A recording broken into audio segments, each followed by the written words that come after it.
अस्सलामु अलैकुम व रहमतुल्लाह।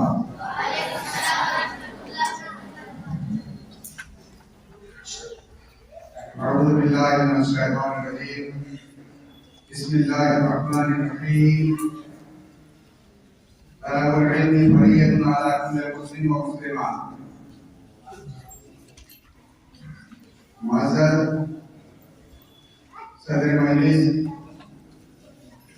बाराकीन मदरसा,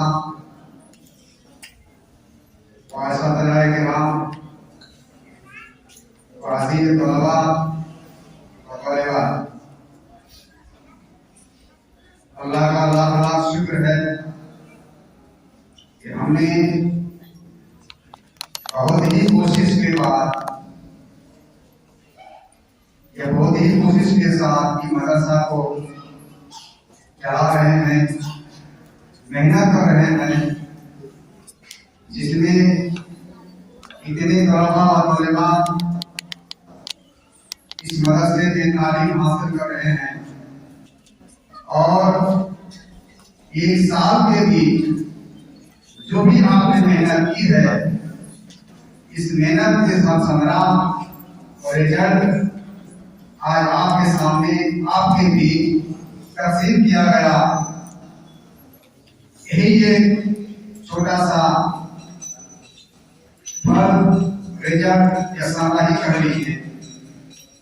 जो जिसने मेहनत की है उसी तरह से अपने अपने रिजल्ट उनको मिली है।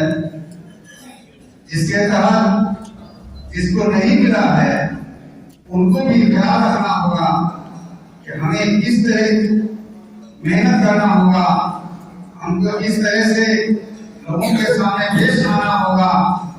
सिर्फ मेहनत ही नहीं, मेरा सीरत व अखलाक सारी जिंदगी के लिए एक नमूना होना चाहिए कि हमको किस तरह लोगों के सामने पेश आना होगा। सिर्फ लोगों के सामने ही नहीं, अल्लाह तबारक व तआला इंसान को दुनिया में पैदा किया है सिर्फ उनकी इबादत के लिए। हमको दुनिया से चले जाना है, अल्लाह को राजी रज़ामंदी के रखते हुए दुनिया से गुजर जाना है। लेकिन आज इस चंद बातों को हम इंसान जो है ख्याल नहीं रखते हैं। जिसको मिजाज जिस तरह करना होता है चल फिर लेके अपने जिंदगी को ज़ाया और बर्बाद कर देते हैं। खैर, अल्लाह हम लोगों को इस चंद बातों का ख्याल रखने की तौफीक अता फरमाए और यही बता अल्लाह ताला से अर्ज़ व तमन्ना और दुआ को है कि बच्चों को सही ख्याल, सही सोच वो अराकीनों को भी इस मदरसे में आने जाने और दिललगी से मेहनत करने की तौफीक अता फरमाए। बस यही कलमा के साथ आप मुझसे रुखसत होते हैं। अस्सलामु अलैकुम व रहमतुल्लाह।